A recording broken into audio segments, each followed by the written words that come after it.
Hello, my name is Paul Sandrock, ACTFL Director of Education. Welcome to this webinar, which is offered as part of ACTFL's response to the challenge of teaching and learning remotely faced by language educators at all levels. ACTFL thanks you for the tremendous and creative effort you are putting forth to support your learners. We celebrate and honor you during this National Teachers Appreciation Week. Today's webinar is led by Nicole Naditz.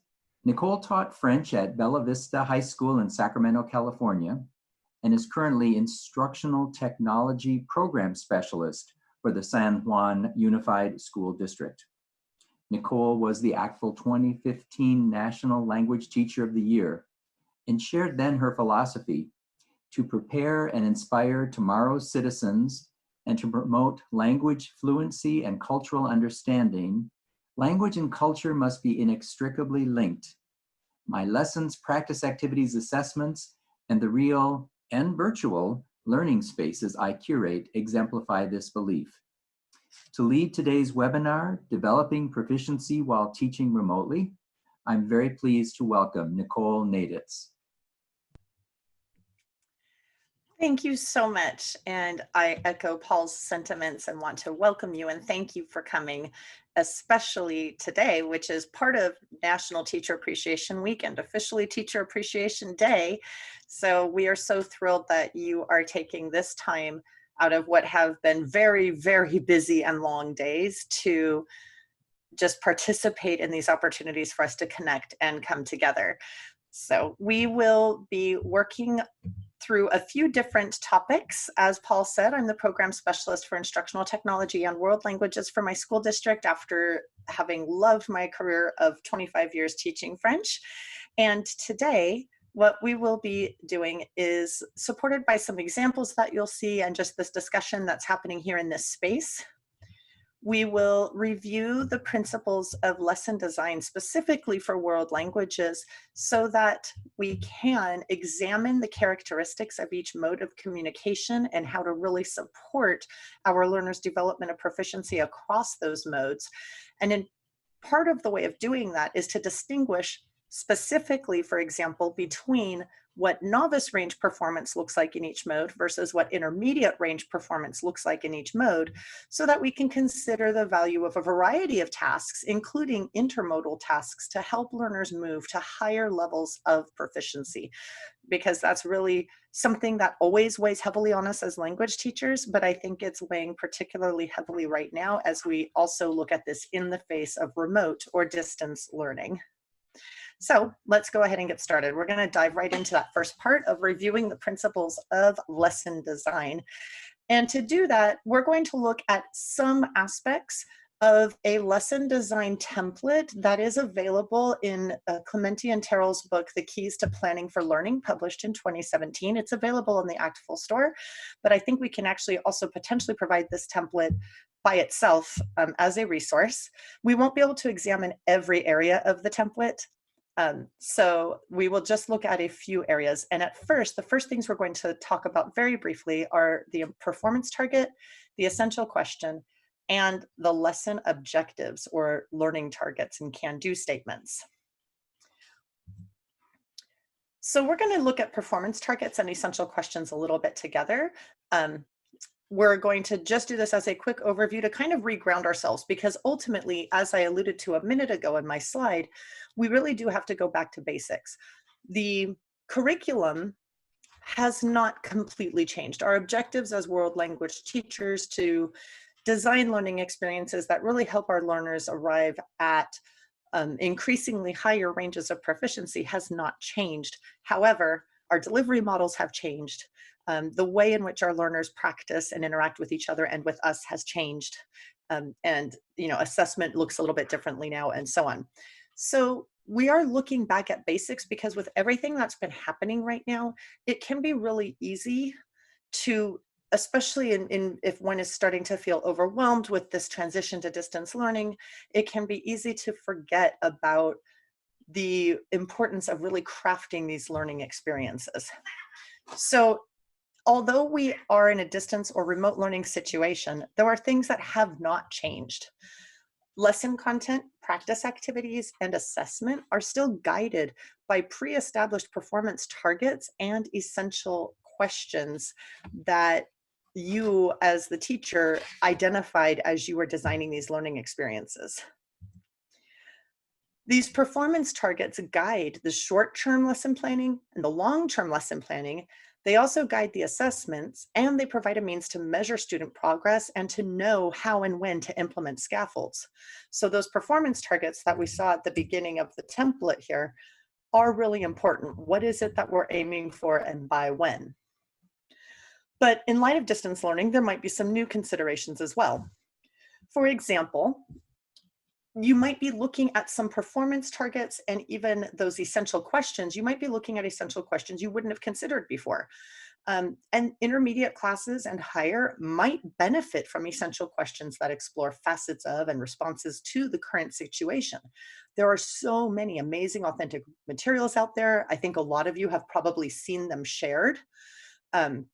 Right now, where you've actually seen online some of these resources being shared with activities created for our learners. And that can be very appropriate, but based on knowing your class, do be careful and use caution. We don't know necessarily everything that's going on in our students' lives and what kinds of difficulties this current situation might be posing for the students and for their families. So just do know that using the current situation, which provides so many authentic materials and possibilities, could also be triggering for some of our learners. The lesson objectives portion is a lot more specific, right? And so what hasn't changed is we're going to identify some lesson specific can-do statements that are appropriate for the proficiency range that our learners currently have and that support our learners' ability to move forward on that proficiency scale or continuum. These can-do statements are a logical reflection of the performance targets that you sent out before and of the essential questions as well. They make sense given the identified essential question and the identified performance targets. And they inform the content of individual lessons, which, as we talked about, if you saw the previous webinar, those lessons might be shorter than how they would have been delivered in class before, but they inform the content of those lessons. Those can-do statements inform what practice activities are done by the learners, and those can-do statements really drive the eventual assessment tasks, so that there's this very logical progression that ensures from the beginning that we've identified this can-do statement. We know how we're going to assess our learners in order to determine whether or not they've met or achieved the can-do statement. And therefore, we know exactly what learning we need to build in for our learners and what practice opportunities. None of that has changed, right? And these can-do statements are communicated to learners, and the learners themselves can use them to gauge their project progress, to set goals. They can reflect on how well they're doing, and so on, all the way through the learning process. So again, that's all still true. That was true before distance learning became the norm for all of us, and it's still true now. A couple of new considerations. Although we know that we have to ensure that learners know and understand the can-do statements, it's even more important to ensure it now, because our learners may not be as able to indicate to you that they don't know what the can-do statement is or what it means or what it looks like. It's really important, in fact, that as we ensure that they understand the can-do statement, that they also understand the proficiency range at which that can-do statement sits. And it really is a range, because having a proficiency range in mind is something really helpful for this current situation, since it allows each learner in any mode of communication and on any day to be within the targeted range. For example, they might be somewhere between novice high and intermediate low. There might be less overt scaffolding available in this new online and remote environment, and less ability to know how well every single learner is doing at any given moment. So ensuring that not only they understand the can-do statement, but they also understand what performance looks like in that can-do statement in that targeted range of proficiency is going to be really important for our learners. In addition, You might want to be sure that the path to the can-do statement is really clearly communicated. So we might have a can-do statement that says, I can grade myself to a variety of people, like something like this would have been back in September or August. But you can also communicate to your learners how they will get there. We'll first have a lesson on these things, and then there will be this many practice activities to help you with this new information and help you use it and learn it and do it and own it. You'll get some feedback from me along the way as you do those practice activities, and then here's how you'll be assessed, and here's what the timeline looks like. This can really help your learners know what to expect in the lesson, not just in terms of what the can-do statement is, but kind of a map for how they're going to get there from where they are right now.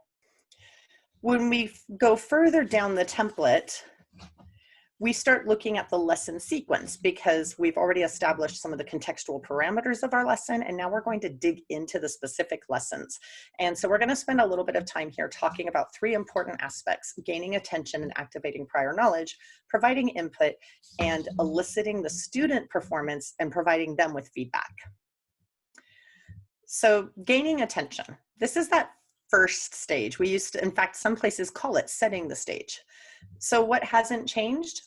It's still needed as a phase of the learning sequence. It is still the phase that sets the stage for learning by readying the neural or brain synapses so that the brain is ready to take in the new information, store that information, use that information, and make connections. But some new considerations and opportunities exist in light of distance learning. Because we're separated physically, this can be a really powerful time to reconnect with learners in general, to maintain community and really help them have a sense of belonging and a place where they know that they can be and be who they are. The tasks that you do during the gaining attention phase can also serve as tasks to bring us back together, give us opportunities to reconnect with each other.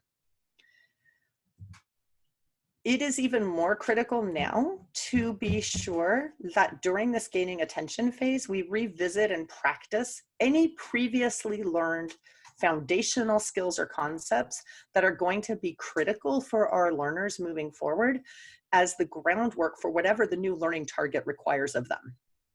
So language learning is not like some other subjects. We all know that. There are a lot of differences, but one really important difference is that nothing that students learn can ever truly be forgotten. They need that information in order to continue building and increasing their ability to communicate. They don't get to forget the things they learned how to say in their first quarter in year one once they're in year three. They need every bit of that.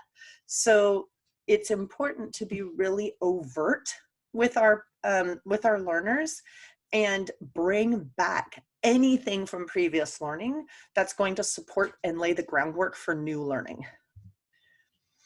As it turns out, because we're online, this does present an opportunity for some, but not all learners. But there are some students who actually might respond more readily to tasks in a digital space than they would when they were in class. There are some students who are actually more willing to actually throw themselves out there and try using the target language because somehow it feels safer to them because they're not right in the same room with everybody looking at them all at once. So some learners may actually respond more readily to tasks in all phases of the lesson sequence, starting with gaining attention when they're in this digital space. Unfortunately, that's not true for all learners, but it is something we can leverage to help them continue to feel comfortable doing so and safe doing so and celebrate the communication they are doing and providing. In addition, because of the nature of digital distance learning and remote learning, students have time to observe what they already have in terms of vocabulary and functions, reflect on it, confirm it, try it out again. It's not quite the same as coming to class and having this kind of set time where, okay, we have 55 minutes, or maybe we have a block schedule to do all the things we're going to do, and then we go away again until tomorrow. And students may or may not revisit any of that content. Now, because of the nature of distance learning, some students, when they realize that they can do so, have that time to be like, hold on, let me go back and take a look at these other activities we did on this topic, or let me revisit that lesson that the teacher did and rewatch it to help me out. because they're able to reconnect with those resources at any time, because we had to make everything available to our learners so that they could access it at any time. So there are a lot of ways to gain attention. I can't possibly list them all. I mean, in fact, there are several things, even thinking about what I am going to share with you, there are several things I did not include. But I am going to focus on a few things here and show you some very quick samples. One way that you can gain attention is with tools such as Lucid Chart or Padlet. Lucid Chart is a graphic organizer tool. Padlet, a lot of us have heard of. But I'm going to take us to Mentimeter. This is one way that you can actually really quickly reconnect with your learners by asking a question in the target language that will prompt them to provide a short response. So this is very appropriate even for novices. So you can ask a question that is related to something they already learned how to say. What's one food item you remember in French? Because we learned some at the beginning of the year for the cafe, but now we're going to expand on that. We're going to talk about healthy eating and food groups, but I want to bring back all the foods you already know. So you can ask a question of them that brings into the room what they know in a digital way. And then, ooh, thank you. I was hoping some people would participate. And so you can use tools like Mentimeter to create word clouds that keep growing and keep being created as new people add in their opinions. And anything, as you can see what's happening, any word that gets entered more than once, if it's spelled exactly the same way, they change in size. And so the words that are the biggest are the ones that have been typed the most times, right? And this is what we're seeing all over the country. You know, don't feel badly for saying that you're tired and overwhelmed, because this is the reality right now. This is a huge lift for teachers, and a lot of people don't realize the extent to which our profession as educators had to completely upend the way we do things. There have been a lot of changes to other industries and professions that caused them to have to change how they deliver their services or how they allow customers to pick up the food. And we know that our first responders and our hospital staff and so on have really been undergoing a hugely stressful time. They didn't have to change necessarily their understanding of medicine or applying medicine, but we had to change everything about how we design the lessons, deliver the lessons, get the practice, get the feedback, give the feedback, do the assessments. It was a huge, huge shift. So don't feel badly about feeling like that, but I'm very inspired by a lot of your other words as well, where you're actually sharing some other things, some opportunities you see, that you're excited, that you're thankful. Yes, I know it's dinner time. I'm hungry too. That you're curious. I'm loving seeing your own languages in here as well. So this actually technically will remain open because I'm not closing it. So if you happen to be on that screen, you can keep adding to it. But this is a great tool to use at the gaining attention phase. And obviously, as you can see, it does have other applicability across other kinds of practice as well. It is not limited to word clouds. This tool called Mentimeter is actually one that has a variety of types of questions you can ask your learners, such as open-ended questions, multiple choice questions, and so on. Another tool that you can use in a lot of ways, but I'm going to bring it up as a gaining attention phase, although I will say again, we want to be thoughtful about how we use tools, and it's not necessarily a good idea to peg a tool into a very tiny little hole. I've used this tool in a number of ways, and they were not all gaining attention. This is a very underutilized tool. It's called dot storming. And dot storming is a way, again, another way to collect ideas. The difference between dot storming and Mentimeter is twofold. Depending on how you set up your board, and unfortunately, I lost my boards that had students on them have gone away. So unfortunately, they're gone. And I have this one very short board with only 2 little things on it right now. So what would happen here normally is you would create a board, you would share it with your learners, and your students would be able to type or share a link, and they would also be able to upload images. But here's the other thing. In addition to collecting their ideas, and you'll notice that someone actually submitted a Flipgrid video, for example, so you can capture their voice with dot storming. The reason it's called dot storming is because you actually give your participants in this particular board, your students, a chance to vote for the ideas that are submitted. It's an option that you have. And you decide how many votes each person has so that they don't have to vote for just one. So I have voted for one, and I now have 4 more votes available because I gave each participant 5 votes. In addition, your learners can comment on each other's posts if you make that as an option, right, when you are designing the activity. So this can be another way to collect learners' memories of what they remember on a topic, what questions they had, what excited them about a topic, what they're, it could be as simple as working with themes or thematic sets of vocabulary around their activities or around things they do at home or their families, or it can go all the way up into the intermediate ranges and really hit into some deeper topics that are more philosophical. But it's another way that you can gather in what it is that they have to say, what they remember, what they can do with the language, and you can give them the opportunity to interact with each other. So I'm going to go back to this right now. I'm not going to show I'm not going to show every single tool because that would take way too long, but I did want to show you those 2 because they are less well known than Padlet. Lucid Chart is something you can add to your Google Drive, and it makes it easily makes graphic organizers and flowcharts.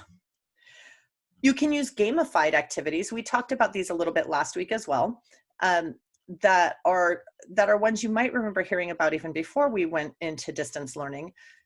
Almost all of them have a way to be done while the students are at home, and they don't even have to be done live. Although, as you see here, I do have a couple set up to be run specifically live if you're doing a live class meeting. So quizzes, spelled in a funny way. These links, when you do get the link to the slide deck, which will be included with the video, you'll be able to click on all of these. And these links will go either directly to the tool, or in some cases, the links I have provided go to my own slide decks that give you help resources to set up the tool and screenshots and so on. So gamified activities can be a great way to bring back in previously learned material that will be important in this new lesson. Personal narrative activities, so that learners can use the language they already know and have to share their personal stories and experiences on topics that will set the stage for their learning. That could be more extensive, or quick writes and short writes that they share in Google Classroom or in another platform, but it could be as simple as sorting items based on their personal experiences. So if we open this up, and I'm going to close out some things here just to get my tabs kind of out of my way. As you'll see, this is just a slide deck. The only difference is I used a fancy feature in the editing area of the slide called Edit Master. And by editing the master, I locked down the green text box that says j'aime or I like, the yellow text box that says je n'aime pas or I don't like, and the 2 empty green and yellow boxes. Those are locked down. Students can't accidentally delete them or move them. And now they can just, I can't do that in present mode. When they get their activity, they can actually just move these items into these categories. So for the novice learners who are still really functioning accurately at the word level, they can tell you something about what they remember about these words just by sorting them into categories. And so as you'll see, if I click here, those of you who are familiar with Google Slides, normally my text boxes would appear and I could edit them. They're not clickable. I locked them down. And this is an easy activity that you can do in order to allow them, let me present just so you can see that a little bit better. So the students would receive this activity by getting a copy of this slide that's just for them, and they can sort things. You could have these be pictures, and they would just move the pictures in, and then you could, if your students have access to tools and have pretty consistent access to technology that can record, you could have them quickly record themselves talking about what they like and don't like, supported only by those pictures because they look at the picture and then say the words in the target language rather than actually seeing the words. So this is a really simple example. But you will see later that I'm going to be sharing out, I'm sharing out with you some really important templates that you'll be able to borrow if you are comfortable with Google Slides. They are templates that you'll be able to borrow, okay? To make even really fancy versions even that are really a lot more complex. You might also consider as a gaining attention area activities based on authentic resources such as poems, songs, advertisements, and infographics that include the needed foundational language, and they don't have to understand everything else. You can draw their attention to the words they already understand through a variety of activities. We'll talk about some of those later since those will be interpretive tasks. And then bonus points if you're able to include, if the authentic resources that you chose happen to also include the new content that's going to be the focus of your upcoming lesson, so that you can reuse that authentic resource during or after the lesson. So they might listen to it once or read it once and focus on the already known vocabulary. And then you go through the lesson and they do some practice activities and you come right back to that same authentic resource. And now we're focusing on the new language and structures and how that new language and structures are actually being used in this authentic resource in order to communicate ideas and cultural perspectives. So we're going to move into the providing input phase. What hasn't changed is that it is rooted in culture, it is provided in the target language, and it is contextualized in an authentic context. So we're going to want to, for that, we're going to want to consider the PACE model, among others, which is a really nice way of ensuring that grammar doesn't just get sent out there into the universe as a grammar for grammar's sake. Let's all sit down and drill 50,000 times how to conjugate a verb and so on. But instead, let me bring that out, go to our PACE model. Instead, we actually present the new grammatical topic or structure in a contextualized way, usually with an authentic document if possible. And initially, the first time they're seeing it, it's being presented, but they don't even necessarily know. We're just going to tell that story or examine whatever text it is that's giving us all of these examples of this new structure. And so the big key is to make sure you find a text or use a text that has a lot of examples of the structure in a context that the students can understand and that is a culturally important and authentic context. And that's the P in PACE. And then there's the attention phase. So now we're just going to have students look at that text again, but this time they're going to focus specifically on that new structure and how it's used and how the way it's used conveys meaning in this case for this particular text. This phase actually is quite short because the goal is for the teacher to somehow bring to the learner's attention or focus whatever that new structure is as it appears in the text. So you can highlight it, you can circle it. If you pulled the text into a tool like Google Slides, you can animate it in so that the new structure comes in a bigger font, for example, than it was before, or it zooms in or something so that they see it. Then you move to the C, the co-construction phase, so that together the learners and the teacher are actually kind of talking about what it is they're seeing and their hypotheses about what this must mean, given all the other contextual clues and also their background knowledge that we pulled into the lesson before starting it. And then they extend and start using the structures of the language to complete a task that's going to be tied to those learning targets. But that's also going to start giving them an opportunity to really play with this new structure in order to communicate. We want the focus of the structures to be on communication, not on the structure. So the whole idea is that they begin to understand structures as a facet of communication. This is something that learners don't manipulate accurately until they are themselves intermediate range. We don't get to decide when they're intermediate necessarily, right? This happens, they have to be intermediate. But we can support them to begin to get there by using a model like PACE to help bring those structures to the front in a way that is really supported by their prior knowledge, by contextual clues, by cultural understanding and new knowledge, and that is supported by seeing patterns in the structures whenever possible, because the brain works really, really well when it can see and identify and use patterns to highlight understanding.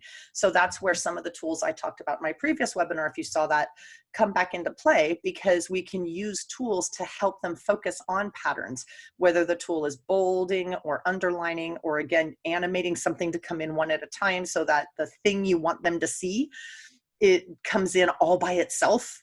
The example I gave last time was a really simple one with just learning how to say the activities I do in French. I sing, I dance, I eat, I whatever. And so it had the first part of the word, the root, already there, and then I brought in the ending. The other piece that is also really important is that input includes checks for understanding. The students aren't with us right now, so that could be even more important. The students are viewing your lessons on their time and on their devices, and they might not get to view the lesson all in one sitting. They might get interrupted. They might not be able to understand it after watching it only once. They may need to repeat it. So it may be even more important to build in strategies to gauge their comprehension. Build in comprehension checks that they can do, and make sure you also build in a way for them to know if they're doing okay, or if they should go back and revisit that first part of the lesson before they move on. A shorter segment of a lesson might be better. Sometimes students don't have consistent access to technology. Sometimes they are sharing devices with other learners. Sometimes they have an internet interruption. So it could be helpful to break what might have been a longer lesson into really logical chunks. It actually takes a lot of students longer to complete a lesson that's delivered remotely, because they aren't in the room where you're there to kind of help gauge comprehension and guide the pacing. And so they're kind of on their own to determine if they're ready to move on or not. Some learners rush through, which is equally bad. But other learners will find that they really want to go back and revisit the earlier part of the lesson and watch it a couple more times. Or some learners will stop, take really detailed notes, and then keep moving on. So do remember also why it's important to have short segments. It might not be so short by the time the student is done completing the checks for understanding and potentially rewatching the lesson, taking notes on the lesson, and so on. The nice thing though is, because of distance learning, they can review and revisit the lessons anytime they want and as often as they want. And that didn't always feel like the case when we were teaching more in brick and mortar classrooms. And there are several technology tools that you can use and that can be leveraged to design and deliver your input. For example, Google Slides, PowerPoint, and Keynote are all essentially the same type of tool, so you can use whichever one you prefer. There are two great tools for interactive slide decks. I talked about them a little bit last time and demonstrated Pear Deck, which, by the way, just last week added a brand new feature called Add Audio. Great for distance learning because really easily allows you to record a small bit of audio on as many slides as you want. And the students just get a little audio included button that they can click, and they can listen to you as they review the content of that slide. So that just launched last week. Nearpod is a very similar tool to Pear Deck.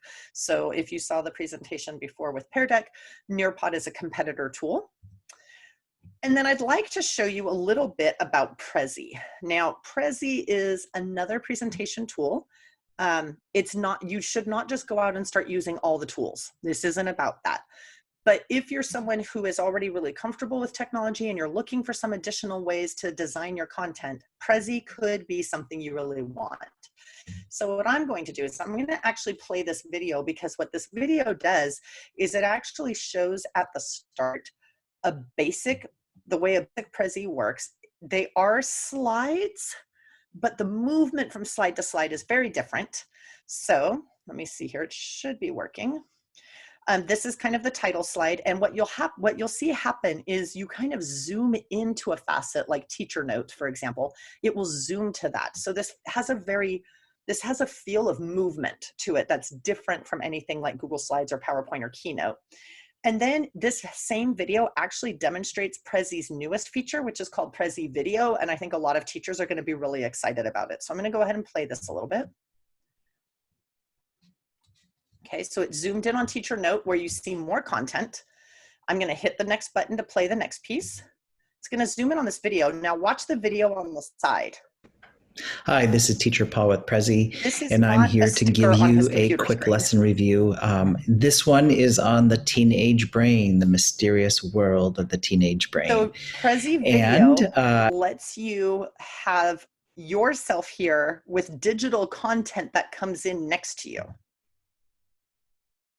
It starts with students actually making questions about what they know about the brain, what they don't know about the brain, what they want to know about the brain. Behavior, not just Prezi Video. So as you can see, it actually moves to items. So you actually map your presentation and tell it how you want things to connect, and it moves into those areas. But you can include multimedia, and it gave a very brief demonstration of what that Prezi Video looks like. So this is, again, not something that you should all just rush off and start trying to do, but for people who are looking for another way to present their learning experiences to their students and who are comfortable with technology and wanting to try something different that has a very different feel to it, this could be a good option for you. Okay, and then the other one we're going to look at really quickly is Screencastify. This you can use with anything. So if your content is on a website, you can use Screencastify along with a website. If your content is on Prezi, instead of Prezi Video, you could use Screencastify along with Prezi, or Screencastify along with Google Slides or PowerPoint. Screencastify is a Chrome extension. Chrome extensions live in your Chrome browser. All these little icons at the top of my screen are extensions. You click the Screencastify extension and it immediately allows you to make a video of whatever you're doing on your screen, as well as whatever you use to say. So that now, instead of just a slide deck, what we're going to have from tools in the corner, what we will have is an actual little video while I talk through my slide deck. So it's recording my full screen slide deck right now as we speak.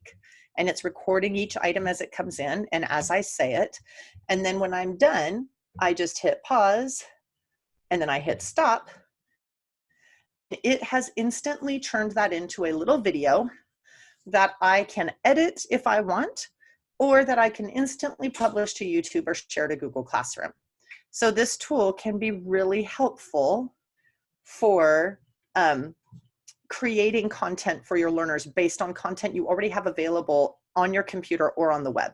We aren't going to get into a full tutorial on Screencastify right now, but I did want you to see that possibility for providing content where your students can actually hear you, because the students miss you.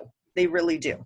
So they want to hear you. If you're comfortable having your webcam visible in the corner of your screen when you build your content, they actually want to see you. Don't be shy about putting yourself on video. They actually saw you every day. They already know what you look like and they miss you. They want to see you again. And it actually helps.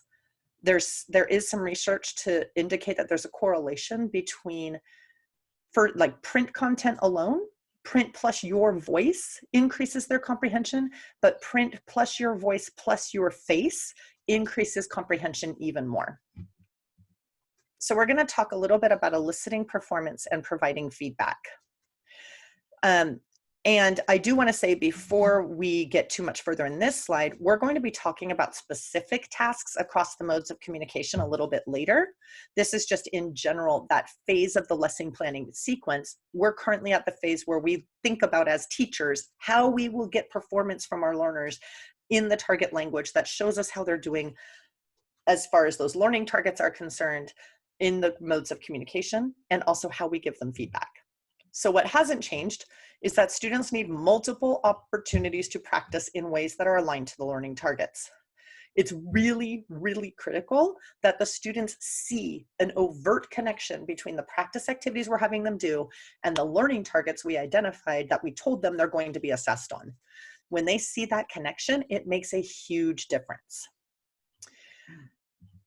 Students benefit from actionable feedback that not only tells them what they did well, but provides useful information about the student's next steps.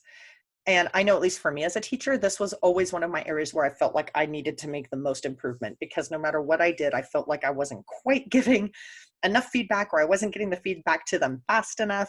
But we will talk a little bit about some strategies for feedback as well. I will say too, that as we look at new considerations and opportunities in light of distance learning, it is important to think about how much time that same task would normally have taken in class, and then mentally add some time to it, because it's going to take the learners longer usually when they're not in class with you. So I recommend providing a window of time for students to review the lesson and complete the associated work, as opposed to saying, okay, you are going to get the lesson at 8 o'clock in the morning and your practice is due at 3 p.m. that same day. That also goes back to what we were saying earlier about how they may not have control over whether or not they have access to the device long enough to accomplish both reviewing the lesson and doing the practice activities in the same day. So as much as possible, we want to try to design tasks and provide feedback and set up structures for the students to complete the tasks, and set up structures for the students to get help and for the structures to get feedback from us that will help mitigate any negative impacts from the interruption to this year's schooling and the changes that have occurred in the nature of our education. We also want to try to mitigate the negative impacts from the inequities in students' circumstances, and this is affecting all of us. Every district and every school is trying so hard to make sure that every student has what they need to participate in distance learning effectively, but we can still see that there are vast inequities even if we provide a device, even if we provide hotspots. So it's a challenge, but we want to think about in our design of our lessons, our design of our tasks, our ability to offer choices for how students can complete tasks, our ability to offer windows of time instead of being really rigid, anything we can do to mitigate any negative impacts that they're experiencing right now. In addition, there are a wide range of tools, many of them are free, available for your learners to use to practice across the modes. So it's really important to be strategic. It's never about the tool. It's always about the learning. Is this the best tool to use at this time for this group of students with this learning target? And if it is a brand new tool that the students have never used before, it's also really important to consider whether or not it provides basically the same functionality as a tool they've already used. So for example, there are a lot of tools that allow students to record their voice. So if we're asking them to do a brand new tool to record their voice that's different from the tool they used last week, it's important to decide why. Is there something special that this new tool offers that's really important for what I'm trying to do now with my learners that the tool they used last week didn't offer? Or am I just excited about a new tool and I want to try it? So if there is a specific functional reason for choosing a new tool, then you absolutely want to go with what is the best tool for that task for these learners at this time. When it comes to feedback, as you remember, we're in the design phase. So when you design your tasks, you want to also think about designing what feedback is going to look like. You want to be sure you've determined how students, I want to rephrase what it says on the slide. It's not that you will necessarily provide feedback, but how students will receive feedback. You want to have that kind of laid out and decided before you share or post or publish those tasks or those assignments. Because you do have a lot of options here. And I'm going to pause for a moment and ask for questions. Thanks, Nicole. There have been many specific questions about tools, which we've been trying to keep up with. But in general, an overarching question I think that would be a good pause right now is very much about the balance around synchronous and asynchronous, hybrid, how you blend that, and also adaptations for more novice or more advanced level learners as well. Are the tools adaptable well to all those environments? Okay, so let me start with the first part of that question. The first part of that question was about asynchronous versus synchronous. Now, this is a decision that teachers are going to have to make, and in some cases you'll have to make following the guidance of your schools or districts, because you may have enacted policies. For example, we, in my district, which has 40,000 students and about 3,000 teachers, we have advised or recommended to teachers to consider making sure that all new learning is available asynchronously, because we actually don't have that much control over whether or not students can attend a live class at the moment that it is going to be offered for a variety of reasons.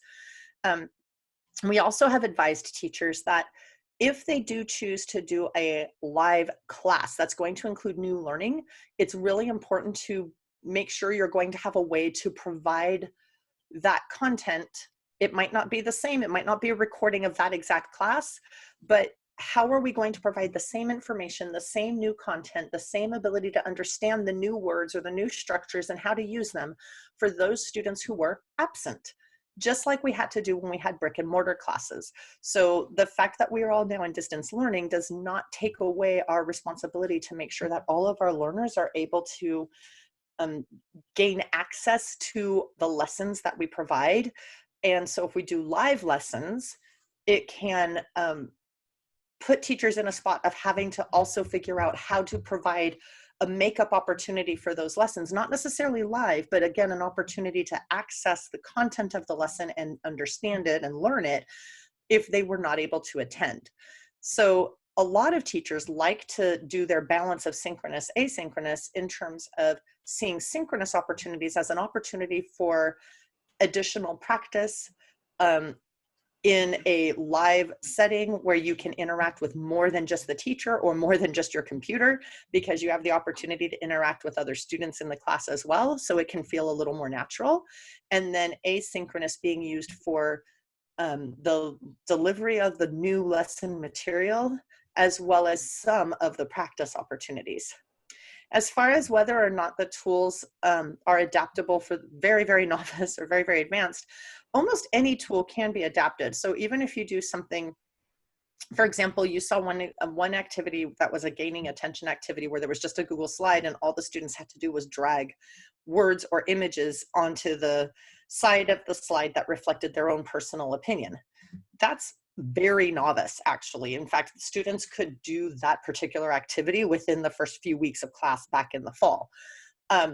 So it is usually possible to adapt almost any tool that you're going to have your students use to a task that is appropriate for their particular current operating range of proficiency. If you have doubts about that, if you end up looking at that and saying, this might be a little hard for my students, think about why you're saying that, and is it the tool that's making it hard, or is it the task that is making it hard? And then as far as learners who are really reaching out for higher levels of proficiency, the one really big piece of advice I would give there is that, again, it's not actually about the tool usually, it's about the design of the task. And one of the kind of traps that a teacher can fall into is in working with intermediate and advanced learners, sometimes we inadvertently design tasks that only require novice range responses. And then when we, show the learners the rubric and say, well, you didn't answer in a complete sentence. Well, the task no native speaker would have answered in a complete sentence either. So, it's not so much that the tool wasn't adaptable to the range of the proficiency, it was that the task needed to be edited or modified in order to be a task that would really elicit the kind of responses that you're looking for. Thank you so much. Mm-hmm. So going on, in the design of learning experiences, I just wanted to spend a moment on enhancing retention and transfer, which I think is something we are all really concerned about right now, because we're already starting to think about what next year is going to look like. And there's frankly not a lot yet we can do about next year. We still don't know what next year is going to look like. Most school systems, to my knowledge, have not yet determined what the return to school is going to look like in the fall, whether or not students will be able to come every day, whether, it's looking more and more like in most places, students either will come for part of a day or they'll come 1 or 2 days a week, and then they'll do distance learning the rest of the time. but we don't know yet. And we're thinking about the interruptions that happened this year, the monumental shift to distance learning and how quickly that had to happen, which made it difficult to design really powerful learning experiences, at least at first. And so we're really thinking about, oh my gosh, how are we going to help our learners remember this, whatever new material we've decided to go with for the rest of the year. And by the way, some of our school systems in the country have actually said you may not teach anything new. Right now, we're done with new material. You may just maintain and review existing content, and that's okay. Your learners are going to be just fine. Ultimately, the better their understanding and functionality is with basic grounding concepts in the language, the quicker they'll be able to pick it back up again and keep moving on when we are adding new material. So this idea of retention and then transfer of these skills to new tasks and new contexts later is critically important right now. So as we look at that, some things that haven't changed include that language, as I referred to earlier, really does build on previous content. It's not like some subjects where it's like, well, we're done talking about that war and it had no impact on anything else that ever happened in history, which probably wasn't true, but you know, we can just forget about that, or we're done with that novel and we're done with that author in that time period in literature and we don't have to think about that anymore. Language isn't like that. You don't get to forget any of it. So it really does depend on retention and transfer of knowledge, not just from lesson to lesson, but from year to year. And therefore, those things are critical to our work. So this still goes back to something I already said. We have to think about how we can design learning experiences, how we can provide practice, how we can offer support to learners and offer chances for them to get help so that we mitigate the negative effects from this year's interruptions and changes, as well as any impacts from their own circumstances. The good side is, depending on the platforms used and your students' access to technology, they actually might be more likely now to be able to access resources from previous lessons, at least the ones that we've started putting up at this point, as they move forward into the subsequent courses of study in the language. In fact, if you are someone who teaches, I always had multiple preps. I was a French teacher, so I taught French 1 and 2 and 3 and 4. You might be able to make the content that you're making available to French 1, year 1 courses, also available to your year 2 course students so that they can benefit from reviewing those lessons and those practice activities. If you're not in a position where you have to teach all those courses, maybe your colleagues will be willing to share those things with you so that you can kind of cross-pollinate both of your sets of courses with the supporting concepts and skills from previous years. So we're going to move into the design of learner tasks right now by looking at each mode. And one of the first things we're going to do is go through the modes of communication and kind of break them down. And when you get the slide deck, this link is an active link that will take you to the document where I got all this information from. So we're going to start with the interpretive mode. And in each case, we're going to do 3 things. What is it? What are the characteristics? And what does it look like when learners are communicating in this mode? So interpretive mode is the interpretation of what the author or speaker or producer wants the receiver of the message to understand.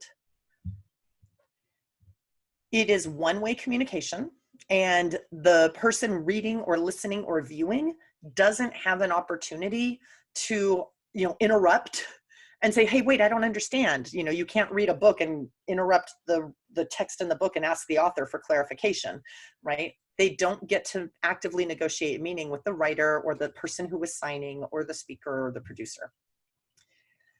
It is not just comprehension, and it's not translation. Interpretation implies the ability to read or listen or view between the lines, to gather meaning from context, to understand from within the cultural mindset and from within the perspective, which is actually one of the things that really excites me so much about world language education, because we really are the only field out there whose specific goals include ensuring that our learners are able to think and interact and respond to situations with a mindset that comes from within that of other cultures, not just their own. And what it looks like is reading website stories, articles, books, right, and so on, listening to speeches or messages or songs, or viewing video clips or live presentations of authentic materials. That, in a nutshell, is the interpretive mode. Interpersonal, on the other hand, is the active negotiation of meaning among individuals that is in real time, spontaneous, unrehearsed, unplanned, usually unplanned at least, unedited, right? It is active negotiation of meaning on the spot, unrehearsed. So the participants, while they're doing that, while they're talking or texting back and forth and so on, they actually also are kind of observing and monitoring one another. Even on social media, we're seeing this. If you look at a comment thread to a post, you can see people negotiating meaning and monitoring whether or not other people in the comment thread are understanding them the way they intended to be understood, right? Are their intentions being communicated? And if not, then the people involved in that communication adjust and clarify as necessary. So what does it look like? It is speaking or signing, and it also includes listening and understanding in real-time conversations.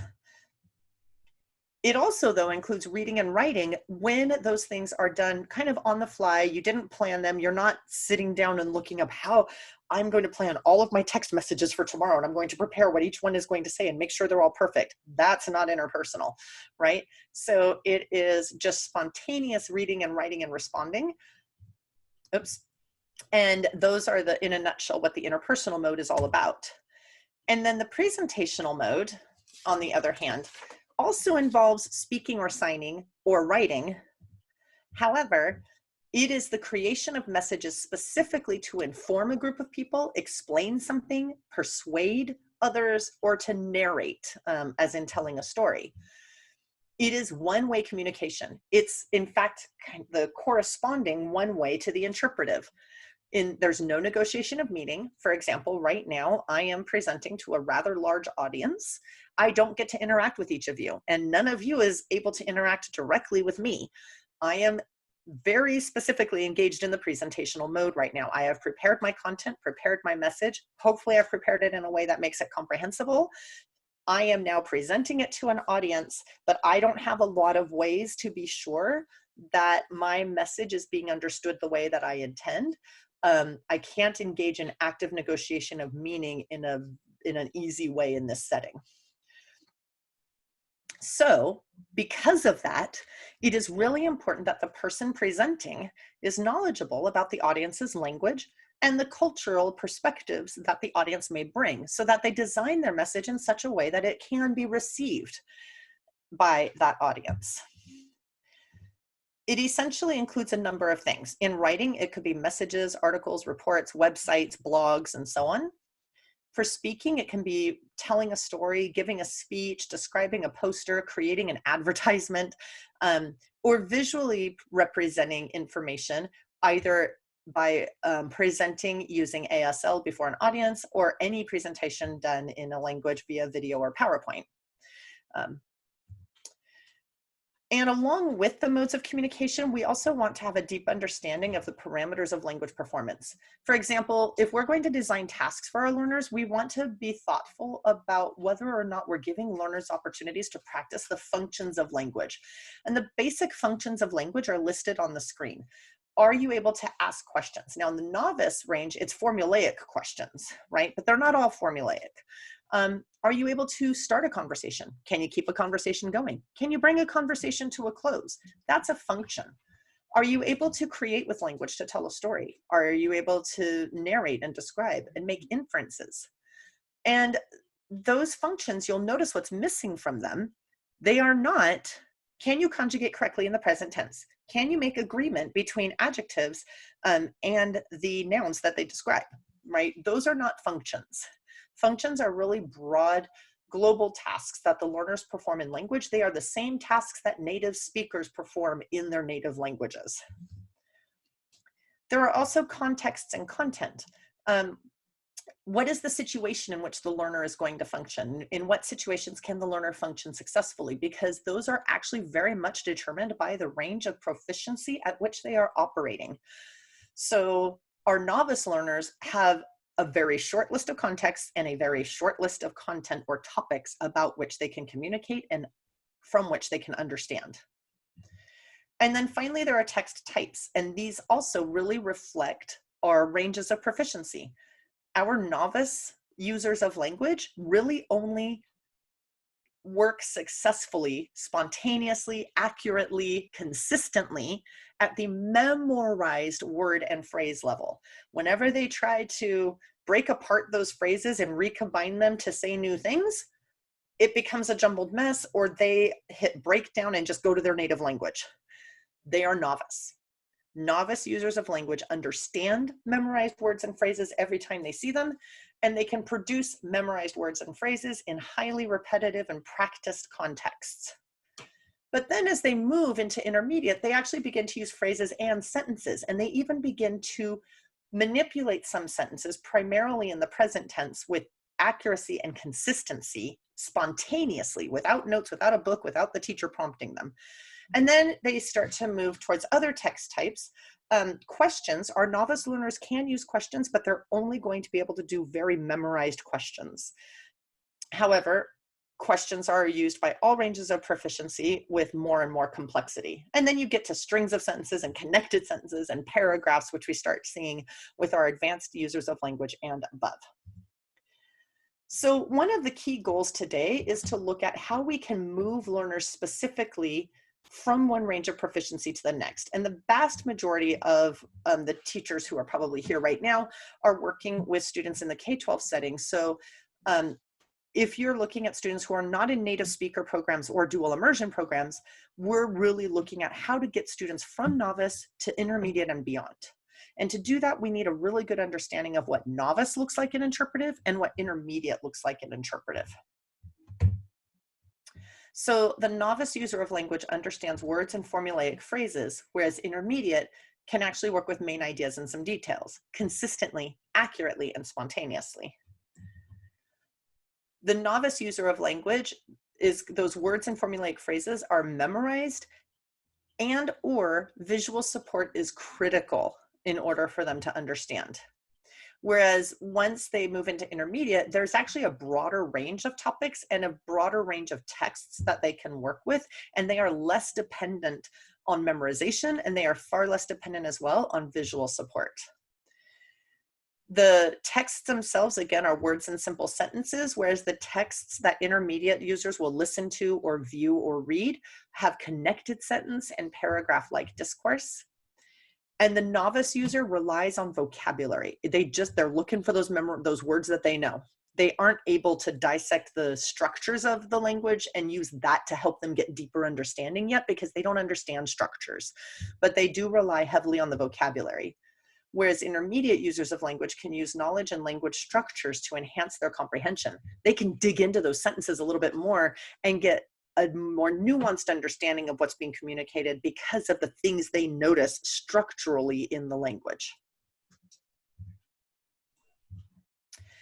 Some things that can help learners get from novice to intermediate in interpretive tasks include the IPA, the tasks in the Integrated Performance Assessment template for interpretive tasks. And again, if you have the slide deck, you'll have the link to this.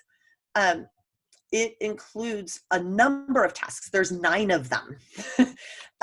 You should never, ever, ever, ever use them all. So, but we will talk specifically from novice to intermediate. I highly recommend using a combination of tasks from numbers 1, which is keyword recognition, 2, main ideas, 3, supporting details, and actually skipping 4 in most cases for novice learners, and looking at 5, guessing meaning from context. These tasks are going to build on what they already have as a novice user of language with their word recognition, and begin to give them opportunities to practice doing intermediate range skills with the texts they are working with. So as I mentioned with that template, you don't have to do them from the template. You can use the template to design tasks that look just like that template, but you can re-envision them and design them using a variety of tools, which I'm not going to show you right now, but you do have links to resources to show them to you, including Edgy, Kami, and any one of a number of graphic organizers. And so what I actually gave you here is a link to a series of graphic organizer templates for Google Slides, a little bit like that I like, I don't like slide that I showed you earlier, right? So Edgy is a collaborative reading annotation tool, and students can talk or type or use emojis to comment on the texts. And Kami is a great way for you to use if you have any resources that are PDF format and it's really hard to get them to your learners right now in distance learning in a way where they can respond to them.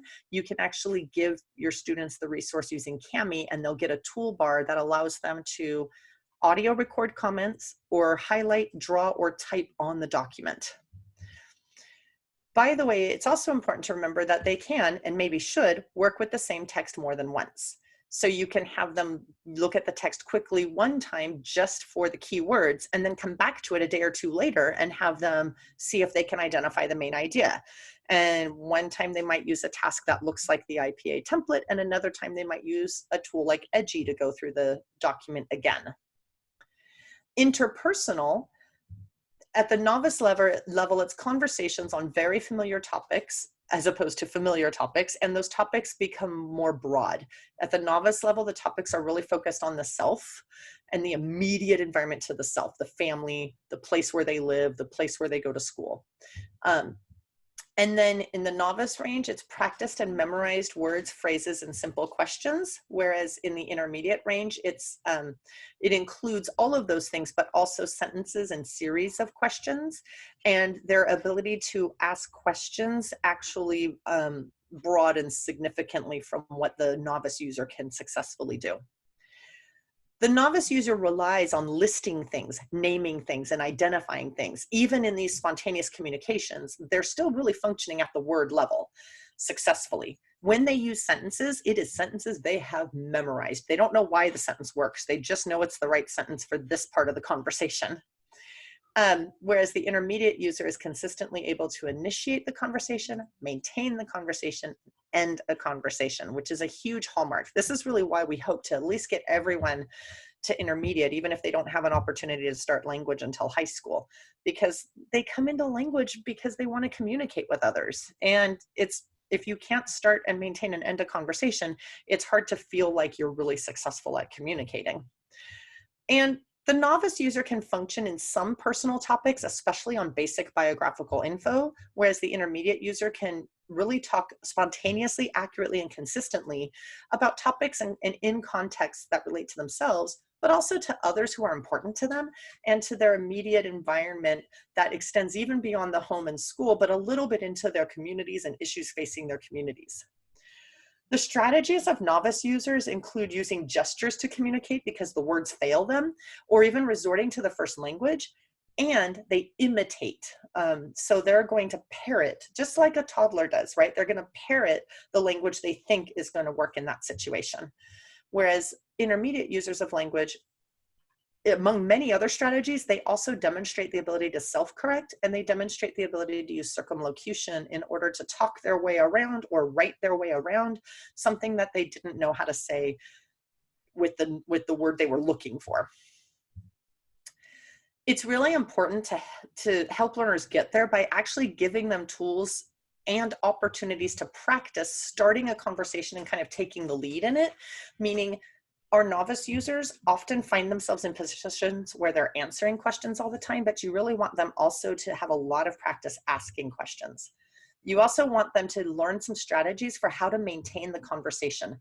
How can they ask for and offer help? How can they ask follow-up questions? Even if you're using an activity from a publisher-created resource, there are some paired practice activities in there. You then can have them follow up with a +1. As soon as they learn a few more question words, you can have them follow up that activity with whom, at what time, where, and they can answer with one word, which is appropriate for their range. But that's an easy way to build in a little bit of spontaneity to go along with that kind of publisher created guided conversational task if you're in a situation where you're using that. Teach your learners how to react. They memorize the words and when they're appropriate to use initially if they're novice, but it helps their conversations be a lot more natural. How do they show emotion? How do they give an opinion? How do they exclaim or use other really important expressions? How can they offer more detail? What can we do to give learners opportunities to remember that there's other things they learned that they can also use? Maybe it's sentence frames that help them add in detail. Maybe it's by giving that activity +1, having them add one more thing on to the kind of guided conversation that they were practicing with. So for distance learning, you might consider, if you are allowed and able to do so, live meetings via any one of a number of tools. Also consider the extempore tool. So I gave you a link to a slide deck to help you get started. It actually helps you simulate interpersonal communication. And you can even simulate it to the point where the students can't, they can only hear the prompt once, and they only have a limited amount of time, as little as 15 seconds, to formulate their response before they're done. And you can also set it up to where they can only try one time, so that it is as close as possible to an interpersonal situation where you don't get to plan, you don't get to rehearse, and there are no do-overs. Once you put that language out into the room, it's out in the room and the conversation has to just continue. And then for the presentational mode, the novice user communicates information on very familiar topics, whereas the intermediate user is actually able to communicate both information and express their own thoughts on familiar topics. And familiar topics include anything that they have had an opportunity to study. So across this space where all of you are listening right now, those familiar topics may vary because you're each providing your learners with input and opportunities to practice on a wide range of topics, and they become comfortable with those topics and able to provide presentational content on them. Remember that your novice users will rely on practiced and memorized words, lists, and phrases, whereas your intermediate user is actually starting to be able to create with language, primarily in the present time, using sentences and connected sentences. Oops. I meant to say in some paragraph-like structures. And then the novice user is going to be using personally relevant contexts, topics that relate primarily to their basic biographical information, who they are, where they live, where they go to school, who their families are, what they like, what they eat, what they do on weekends, and so on. Whereas your intermediate users are not just limited to self, they can go out into the immediate environment. And again, they can present information on topics that are important to not just themselves, but their communities. The novice user is going to actually support their speaking and their writing with visuals or with notes or with prompts. They'll need that support in order to make even a short presentation usually. Whereas intermediate users can use known language to compensate for missing vocabulary. They can self-correct or edit. So they actually have an ability to do what presentational requires, which is practice, refine, edit, perfect, and then submit their presentation to whomever it needs to be submitted to. They can use phrases. They can actually make use of imagery. They can actually talk about and write about content areas like aspects of the sciences they've learned about or historical information. So the tasks that can help them get there. Learners can record a short presentation in which they list items in a typical meal, somewhere where the target language is spoken, and then comparing with a meal they eat. They'll be able to do that if they're able to also have the support of visuals and or a graphic organizer, or previously learned sentence frames. Sentence frames help learners use more varied and natural language structures early on. The students aren't, the sentence frames rather are not studied as grammar. We're not going to tell them the grammatical aspects of those sentence frames. They're just functional chunks of language that learners can use easily by adding in vocabulary to the frames. For example, I like to is the frame, and the student completes it with an activity. I like to dance. I like to play hockey. I like blank because it is blank. Students add a food to the first blank and a description in the second, right? I'm going to, and the students add an activity. So I'm going to blank, blank, and then they add a time or a date. They don't have to understand all the structures as to why that works. They're just able to use those frames to help them. Students can write a letter or create a short multimedia presentation introducing themselves to their new host family. Even as novices, they can do this as long as they have a way to access and use notes to provide information about themselves and their families, and to ask simple memorized questions of their host sibling in that letter or in that multimedia presentation. Your students can use Google Docs or slides or even Google Drawings. They can use Prezi and Prezi Video themselves. They can use Adobe Spark to create their presentational content. They can use a special feature of Screencastify called Screencastify Submit that doesn't require them to have an account or install the extension. You create the assignment, all they see is the assignment, and they just get a simple record button to go. You can use Flipgrid, you can use Seesaw. There's all kinds of tools for presentational. But it's not just about text. So images can be an important feature of supporting students' communication. They can allow them to include images as part of the work that they do, especially if they're speaking and so on. So a little bit ago, we were talking a bit about feedback, and I know we're down here at the end, but it is important to remember that our learners still need feedback. Sometimes we feel like they need feedback more than ever. And for presentational, learners have to be able to draft, get feedback, practice it, refine it, edit it some more, submit it again, and then submit their final version. That's a hallmark of presentational, that they actually get to edit and refine and practice and refine and so on. But it doesn't always have to come from you.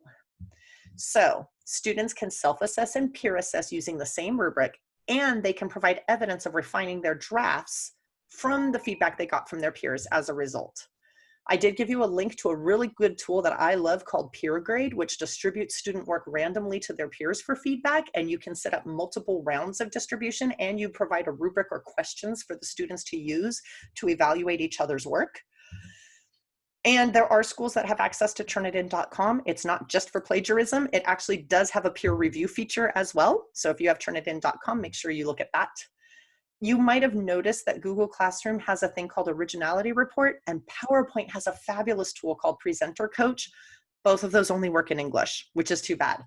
Presenter Coach actually uses artificial intelligence to help people who have a slide deck presentation actually present better, but it only works in English right now. So if you were looking at those tools, I wanted you to be sure you knew that the Originality Report and Presenter Coach only work in English.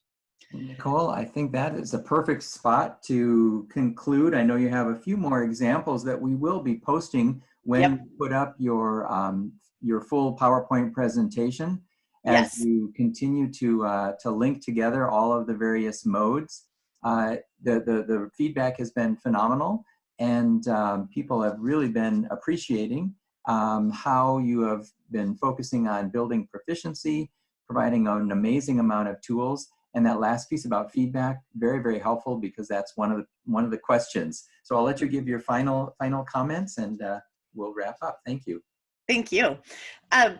One of the things I wanted to really quickly say is just to make sure that we don't have to isolate the modes. So these intermodal tasks, a little bit like, for those of you familiar with an integrated performance assessment, but not as an assessment, but just a task. These are so important and powerful for helping learners build to the next range of proficiency. So you'll see those in the PowerPoint presentation or the slide deck that will be linked to the video to really see how combining the modes of communication into a task can really support learners to build their language skills by building on what the authentic texts have, and then being given an appropriate task that works for their range of proficiency to create a new product or a new response of some kind. So I hope that today we've all felt, a little bit of a deeper sense of, what it looks like to plan learning in this space and to support our learners. But I recognize that there are still a lot of questions out there, and we could have spent much more time really digging into some of the specifics. So I want to thank you for the time that you've spent with us and for the questions you submitted. I know that they'll be posting a summary of the Q&A so that you'll be able to go back and kind of review those questions and answers. And I'll have a chance to look at them too and actually contribute answers to those.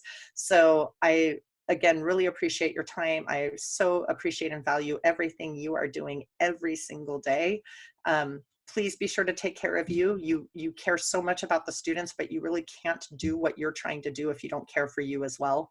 And thank you. Nicole, thank you so much. So informative, such great examples. People were very appreciative of the contrast of what does change and what does not change when we teach and learn in this remote environment. Again, to all of our language educators, we say thank you and appreciate all of the care and the concern for the well-being of your learners, as well as their development of proficiency. Please continue to visit www.actfl.org.